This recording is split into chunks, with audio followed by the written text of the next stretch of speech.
Heil Hitler.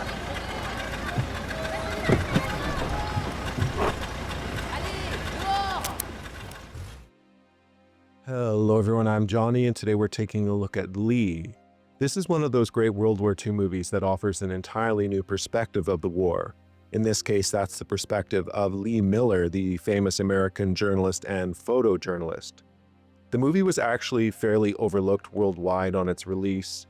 I myself was only recently made aware of it, but I was impressed, so let's take a look. First, if you're going to enjoy Lee, you have to set your expectations that this isn't strictly a war movie. Anyone wanting to dive right into Lee's life as a World War II journalist during Europe's liberation will find that the movie starts a bit slowly.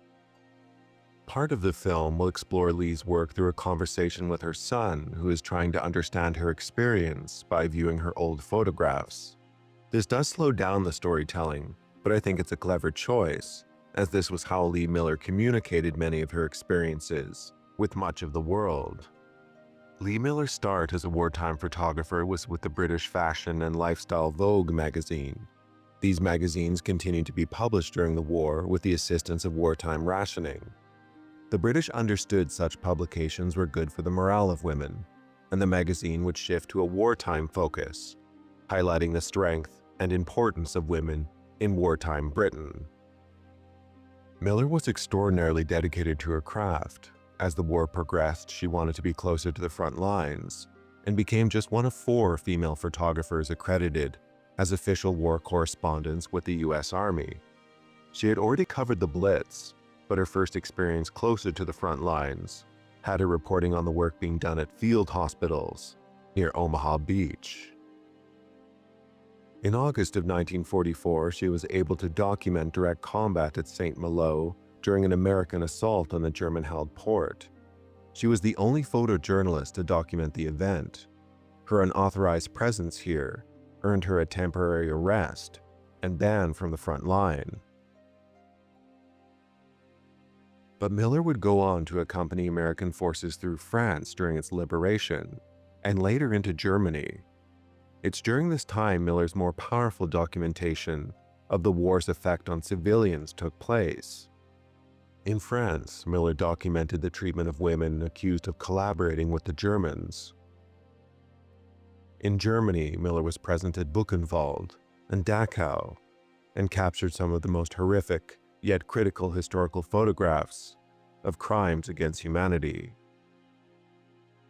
Likely the most famous photo of Lee is of her in Hitler's bathtub taken on April 30th, 1945, beautifully recreated in the film. This photo was taken only hours after Miller left Dachau. It's hard to imagine how this bath might have felt in this place and time. The photograph was taken by Miller's close friend and fellow photojournalist David E. Sherman, another highly regarded wartime photojournalist and journalist for Life magazine. Andy Samberg, playing Sherman, has an extremely understated charm in this role and great chemistry with Kate Winslet on screen. The power of the film comes from Kate Winslet's emotional depth she brings to Miller's character. Miller was ambitious, reserved, fierce, talented, a beautiful former model, restless, vulnerable. Miller had experienced sexual assault of her own as a child.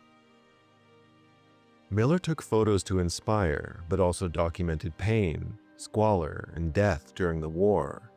Great photojournalists such as Miller are able to use empathy to capture the best photos that elicit an emotional response and tell a tale of their own. This is why the photojournalist is a unique wartime experience. You don't just witness horror, but you purposely seek it out and then try to feel it and convey it in your work. The film captures this experience.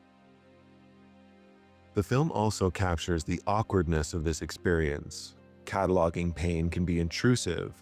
Even though a journalist may want to do good with these stories, they are still making subjects out of those who haven't always given consent. Miller ended up with PTSD from her experience during the war and struggled with depression and alcoholism for many years. The film as such is emotional, half Miller struggling with her experience, and half the experience itself. It might leave some wishing there was a greater expansion on her time in the field, but ultimately it's a good overview of the experience from pre to post-war.